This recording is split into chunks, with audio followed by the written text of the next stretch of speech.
Amis des vidéos, bonjour. Alors aujourd'hui, avec cette vidéo, je vais commencer une nouvelle série qui s'appellera Les toqués de la tactique. Donc évidemment, on parlera de tactique et sur de calculs qui sont le calcul étant très important pour le joueur d'échecs et pas forcément dont on parle pas tant que ça, on parle tactique, stratégie, ouverture finale. Mais le calcul, c'est la gymnastique d'esprit du joueur d'échecs, c'est le footing du joueur d'échecs. Alors, pour commencer cette petite série, on va parler de cette position qui a été jouée en 2000 entre Judith Polgar avec les Blancs contre Laurent Fraissinet avec les Noirs, notre champion français, et qui a été champion de France, hein, Laurent Fraissinet, et qui travaille beaucoup avec Magnus Carlsen, comme certains d'entre vous le savent déjà. Alors, qu'est-ce que je voulais dire? Oui, cette position... Les blancs viennent juste de déroquer le roi noir, hein. Donc on va revenir sur cette position, mais j'aime bien montrer d'où ça vient. Voilà, rapidement. Ça vient d'une sicilienne. Donc E4, C5, cavalier F3, donc une Najdorf plus exactement. Et Judith a adopté un plan qui marche sur pratiquement toutes les siciliennes, hein, je dis pratiquement parce que sur certaines ça ne marche pas, style la Svechnikov, de jouer F3, G4, H4, Fou E3, Dame D2, Grand Rock, l'attaque dite anglaise, hein. Alors, donc là, Laurent a décidé de jouer E5. Je vous dis, hein, je fais juste défiler les coups très rapidement. Donc, voilà. Et dans ce genre de position, comme il arrive parfois, les noirs retardent le roc et se concentrent pour éviter que les blancs aient un plan très clair, hein, puisque si les noirs n'ont pas roqué, c'est un peu délicat d'envoyer tous les pions, d'ouvrir la colonne H, etc. Et donc ils retardent le roc et ils préparent plutôt eux leur contre-attaque et ils espèrent roquer plus tard, hein. Alors donc cavalier D5, tac tac tac tac, tour C8, cavalier A5 sacrifie un pion. Cavalier prend, dame prend. Qui a été pris par Laurent. Et donc, on a sacrifié un pion pour obtenir le contrôle des cases blanches, hein. Voilà. Et voilà ce qui nous intéresse. Dame C6 échec, déroque le roi noir. Voilà la position qui nous intéresse. Alors, il faut savoir que là, c'est un avantage assez important d'avoir déroqué l'adversaire, mais c'est un avantage dit temporaire, c'est-à-dire qu'on ne peut pas s'endormir et dire bon bah, il est déroqué, voilà, parce que si on lui laisse du temps, bah, il va mettre son roi par exemple en G7, il va réussir à jouer, imaginons G6, roi G7, et puis voilà, il n'y aura plus de problème, et il va balancer notre tour, et voyez que là, les noirs ne sont pas sans atout, hein. Cette stratégie d'avoir retardé le roc, ça veut dire que c'est les noirs qui ont une légère initiative à l'aile roi, hein. Alors, il n'y a pas de faiblesse dans le camp blanc pour l'instant, les pions ne sont pas avancés, mais quand même, il y a les deux pièces lourdes, là, la tour, qui est très bien placée, et la dame qui sont prêts à bondir sur le roi blanc. Donc là, il faut travailler, il faut calculer. Alors, je vous propose de mettre ici sur pause, hein, j'insiste, parce qu'à chaque fois, je vous dis, mettez sur pause, c'est bien que vous réfléchissiez par vous-même. C'est au blanc de jouer, mettez sur pause. Alors, évidemment, le premier coup à vérifier, c'est échec au roi, hein. Il ne faut pas le jouer, hein, les échecs au roi, je dis souvent à mes élèves, les échecs au roi, s'il n'y a pas d'idée, c'est très mauvais.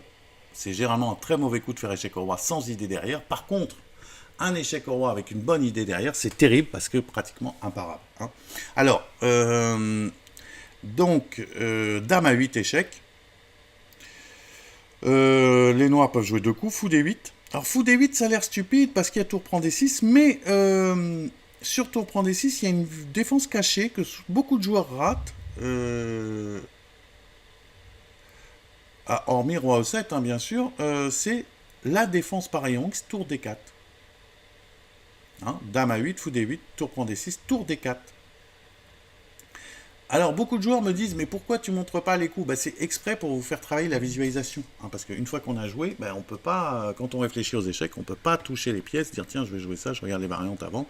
Non. Donc, dame à 8, fou D8, tour prend D6. Alors, évidemment, ça serait pas très bon, parce que j'aurais une défense moi-même par rayon X, avec la tour H1 en jouant tour D1. Hein, je défendrais à travers la tour D4, ma tour D6. Donc je vous montre un dame à 8, fou D8. Ça serait très favorable comment dirais-je, au blanc, hein, ce genre de position. Tour D4, défense, admettons par rayon X, hein, et tour D1, deuxième défense par rayon X. Hein, toujours. Évidemment, dame 1, c'est jamais mat, hein, parce que la tour pourra revenir. En cas de tour prend D6, voilà. Donc, maintenant, je menace vraiment dame prend D8. Hein, voilà. Et évidemment, roi E7 ici serait... voilà, on peut déjà gagner le pion D4. Bon, voilà. Donc, tour D8 n'est pas... fou D8 n'est pas forcément à craindre sur, comment dirais-je, sur dame A8 échec. Par contre, dame D8 est embêtant. Hein. Dame A8, dame D8. Je peux prendre A6. Alors, si j'échange fou prend, c'est pas logique d'échanger les dames quand on a déroqué l'adversaire, parce que le fait qu'il n'ait pas roqué devient un avantage parce que son roi peut se centraliser. Alors bon, il faut quand même vérifier hein, tactiquement, mais admettons dame A8.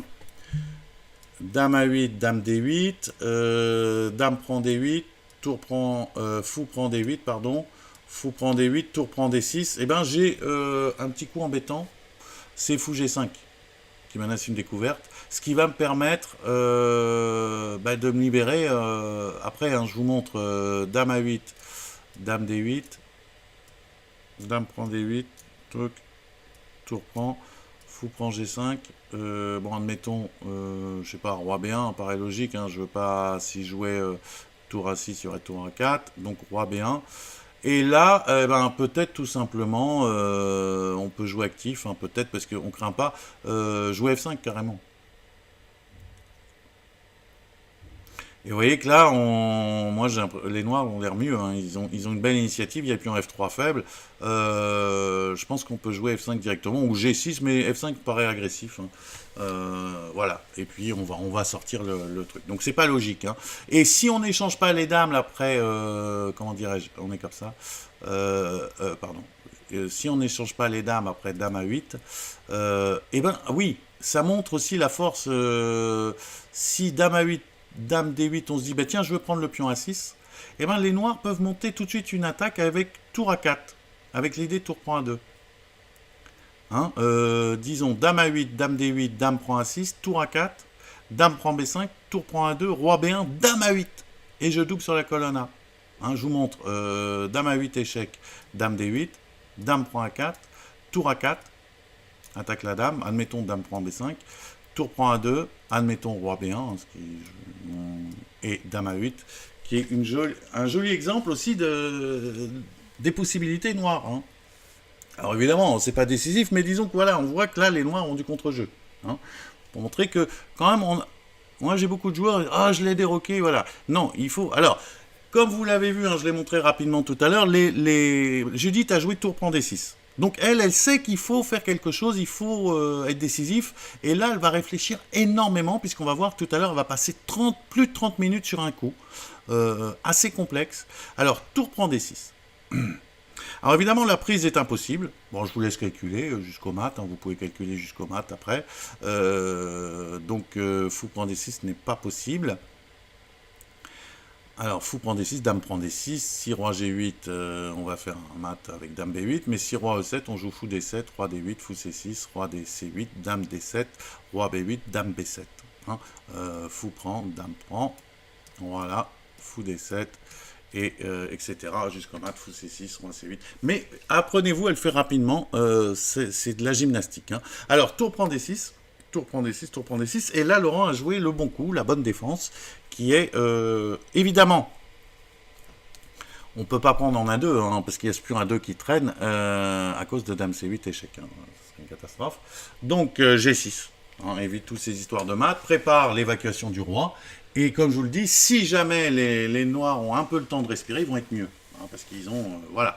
Alors là, un coup très très joli de Judith, magnifique coup. Là, pour calculer... Quand vous calculez de manière générale, ce qui est bien, c'est quand vous voyez qu'il n'y a rien de simple, hein, vous dites, bon, j'ai pas l'air d'avoir un coup gagnant facile à calculer, c'est bien de dire, bon, qu'est-ce que va jouer mon adversaire? Comme ça, comment dirais-je, ça conduit votre calcul. Hein, c'est bien de savoir quelles sont les intentions de votre adversaire. Là, elles sont claires, les intentions. Ils ont deux coups. Ils ont roi G7 ou dame prend 2. Donc ça veut dire que quand vous allez calculer une variante, il faut prendre en compte que les noirs, dès qu'ils ont un temps de repos, ils vont jouer l'un des deux coups. Donc vous êtes prêts déjà, vous dites comme ça, vous savez à quoi répondre. Parce que souvent les joueurs, ils ont une idée, ils s'arrangent pour quand ils calculent, ils font que leur adversaire rentre dans leurs idées. Non, il faut respecter l'idée de l'adversaire, et là, elles sont claires les idées. Hein. Il veut soit avoir un peu d'attaque avec dame prend 2, soit résoudre son problème principal en jouant roi G7. Hein, faire jouer la tour en H8 et puis mettre le roi un peu sur le côté. Donc là, elle a joué un coup en prenant compte de ces deux facteurs, elle a joué dame C5.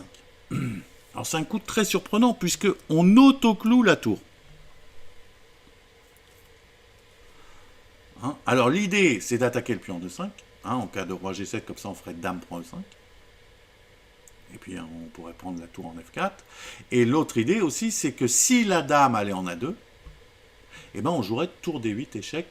Et vous voyez, le fait que nous on s'auto-cloue, ça nous permet aussi de clouer le fou adverse. Hein, donc dame C5. Très jolie idée. Et donc il faut commencer par se dire, bon ben voilà, il faut que mon coup réponde aux deux coups. Après vous pouvez vérifier s'il y a d'autres coups possibles, hein, s'il y a d'autres coups critiques. Mais déjà, vous voyez, les deux idées sont là, dans cette position, les deux idées des noirs. Alors, évidemment, bon, dame prend A2, hein, quand je vous disais, il y aurait tour D8, hein, dame prend A2, tour D8. Et là, bon, ben, là, vous pouvez vous amuser à calculer hein, la suite. Ça peut être intéressant de calculer la suite. Il faut faire attention hein, quand vous calculerez parce que y a dame à 1 qui traîne et avec la tour. Hein. Donc bon, je vais pas parce que je veux pas que la vidéo non plus soit trop longue.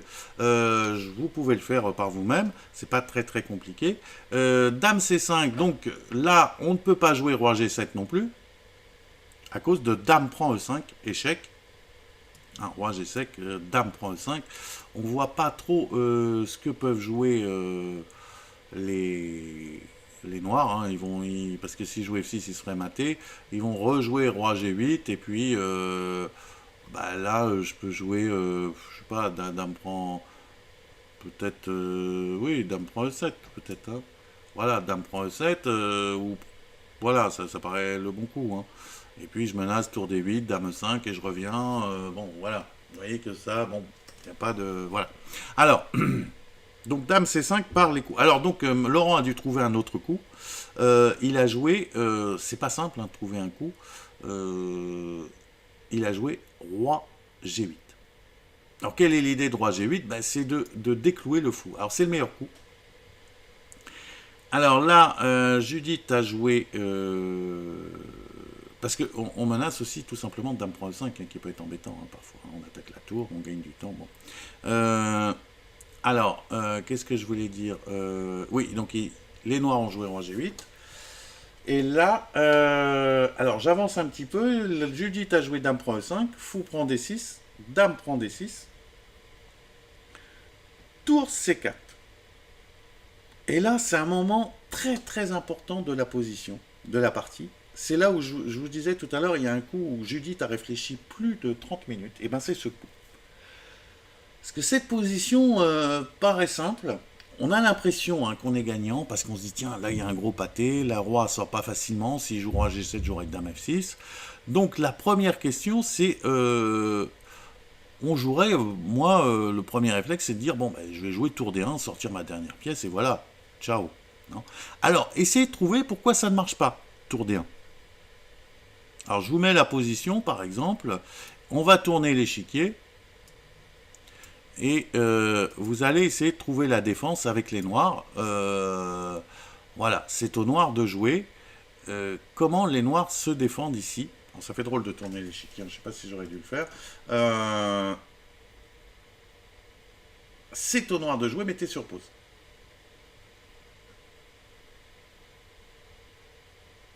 Alors, évidemment, dame prend A2, il n'en est pas question. Hein. Dame prend A2, il y a... dame D8 échec, roi G7, dame F6, et puis tour D8. Il n'en est pas question. Mais il y a une jolie défense qui est dame C7.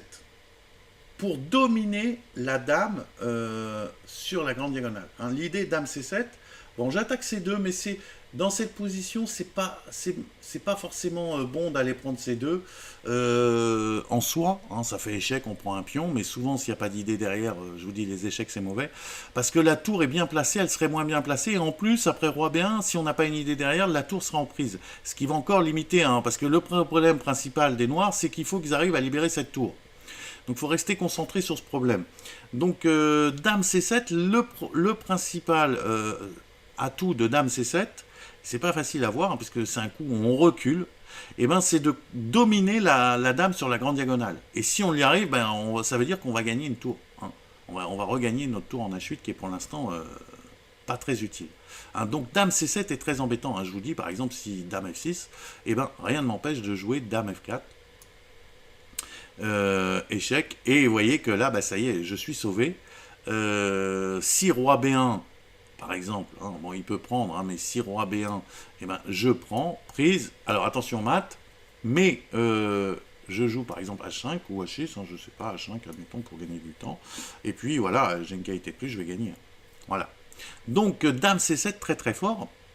Et là, vous voyez que je peux rien jouer, je peux pas rester sur la diagonale parce qu'il y a ce dame F4 échec qui est embêtant. Évidemment, l'échange, hein, tour prend, bon, bah, il y aurait roi G7 après, tour D8, roi G7, je défends la tour, il n'y a pas de souci. Alors, on va remettre l'échiquier à l'endroit. Et voir comment... Alors, donc tour D1 ne marche pas. Alors, toujours... Elle doit prendre en compte dans son calcul maintenant dame prend A2 et dame C7. C'est ce qui est les deux premiers coups. Alors, elle a trouvé un coup extraordinaire. Alors, je vous laisse le chercher, mais il est quand même très difficile. Alors, mettez sur pause si vous voulez le chercher. Elle a trouvé un coup extraordinaire. C'est dame F6. Alors, vous voyez, alors, l'idée, ce qu'elle a remarqué, elle sait que les noirs, il y a de grandes chances qu'ils jouent dame C7. Hein, ou dame prend A2 dans certaines variantes. Donc il faut qu'elle commence par vérifier ses coups. Le problème, c'est qu'elle se dit, dame C7, dame F4 est très embêtant. Mais elle se dit, si je joue dame F6 avant, j'anticipe, bon, si dame prend A2, on verra. Mais l'idée, c'est que si dame C7, maintenant, elle joue pas tour D1, comme on vient de voir, mais tour E1. Vous voyez, l'ordre de coups... Coup qui n'était pas possible avec la dame en A5, hein, bien sûr, puisque la tour était en l'air. Mais maintenant, dame F4 n'est plus à craindre parce que tout simplement, je joue roi B1. Et en cas de dame prend F6, dame prend F6, eh ben, j'ai cet intermédiaire très important, tour E8 échec. Avec l'idée roi G7, pion prend F6 échec, roi prend F6 et tour prend H8, et là j'ai une pièce de plus. Vous voyez la subtilité, hein, ça paraît simple comme ça, mais à trouver c'est très très compliqué. C'est pour ça que je vous dis, il faut, quand vous calculez, anticiper les ressources de votre adversaire. Alors, avant de jouer ce coup de dame F6, elle a intercalé, elle a joué dame B8, dame E5, hein, ce qui ne change rien, mais ça lui permettait de gagner du temps à la pendule, dans le sens où en jouant deux coups comme ça pour rien, ça lui permettait de se rapprocher du premier contrôle de temps. Hein, donc d'avoir moins de coups à jouer, parce qu'elle sent que la partie est décisive. Là, c'est le moment décisif de la partie, donc il faut qu'elle ait le maximum de temps pour essayer de gagner. Alors, elle a joué dame B8 intermédiaire, mais je vous dis, ça ne change rien. Dame E5, évidemment, il faut revenir en G8, et dame F6. Alors, on a vu la première idée, mais que se passe-t-il sur dame prend A2? Alors, je vous laisse le chercher. Et bien, sur dame prend A2, on jouerait tour D1 tout simplement. Avec l'idée, si dame A1, bon parce que là je menace mat, il n'y a pas beaucoup de coups, hein, puis les pions H ça sert à rien parce qu'il va mettre en H8. L'idée, si, bon il n'y a pas d'échec, dame A8, roi D2, j'attaque la dame, si dame A5, et je dégage le roi en E3 ou en E2, et voilà, et j'ai mis le roi là, et il n'a plus d'échec et je suis tranquille. Donc voilà l'idée, hein, si dame A1, bah, je vais en D2. Les noirs, bon, bah, ils n'ont pas tellement de choix. Je ne sais pas ce qu'ils peuvent jouer. Ils ne peuvent pas faire dame prend B2. Hein. Toujours utile, moi, je vais venir en E3, par exemple. Hein. Je vais venir en E3, pas en E2, hein, pardon, j'avais dit E2, mais il y a tour pensée 2. Je vais venir en me cacher en E3. Hein, dame A5, roi E3. Hein, je me cache en E3, il n'y a plus d'échec. Et c'est pas toujours facile de voir ça, hein, c'est toujours, voilà. C'est pour ça qu'il faut, voilà, là c'est assez joli. Hein, et, et voilà. Et là, les blancs sont gagnants.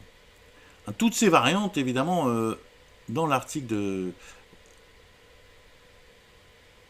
j'ai trouvé cette partie dans un article de New Chess. Et dans l'article de New Chess, qui est une revue qui s'adresse aux forts joueurs, il ne parle pas de toutes ces variantes qui paraissent évidentes pour eux. Hein, mais pour nous, c'est pas si simple.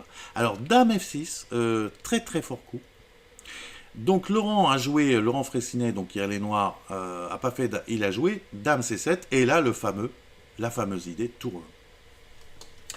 Tour 1. Alors, c'est extraordinaire. Bon, je vous dis, le pion C2 est en l'air, hein, mais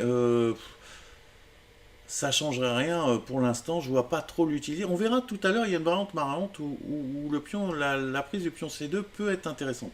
Alors, je vous le disais, un dame F4 n'est pas à craindre, je joue tout simplement roi B1 et dame prend F6, j'ai tour 8 intermédiaire. Il a joué dame C6, qui est une autre idée, hein, donc il empêche tour 8. Hein. On ne sait pas trop ce que menacent les noirs. Hein. C'est le problème, parce que s'ils peuvent pas prendre non plus en F6. Hein. Je peux peut-être jouer un coup comme C3 tranquillou, mais bon, Judith a joué un coup décisif, elle a joué un joli coup, elle a joué fou E6. Alors je vous laisse réfléchir. Fou E6. Mettez sur pause. Eh bien, l'idée de fou E6, qui est assez jolie, c'est sur pion prend, eh ben, il y a tour D1. Alors là, Laurent a abandonné.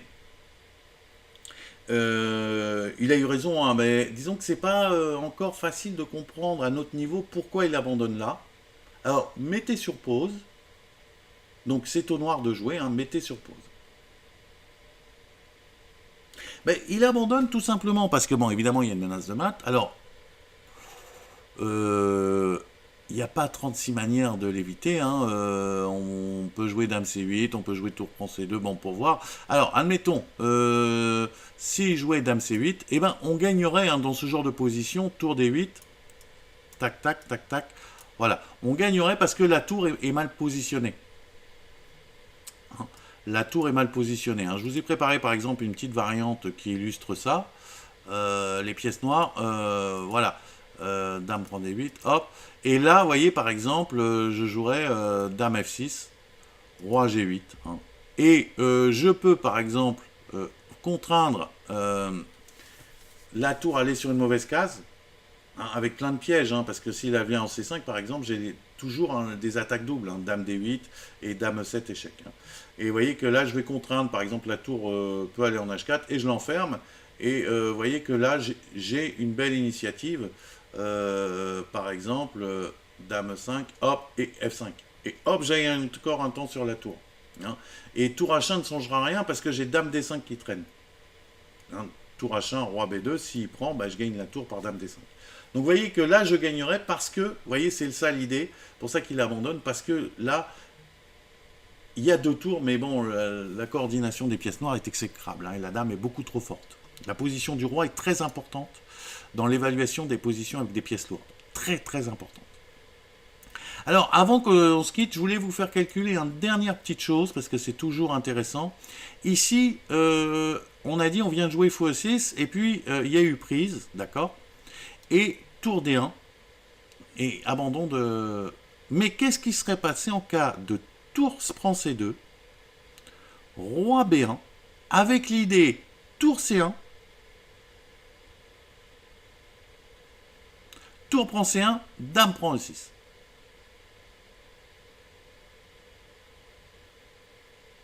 Vous voyez, pour éviter cette idée tour D1. Eh bien, je vais vous tour prend C2, roi B1, tour C1, une défense. Vous voyez, même en défense, il y a des ressources, et dame prend E6. Comment les blancs gagnent? Alors, c'est au blanc de jouer, mettez sur pause.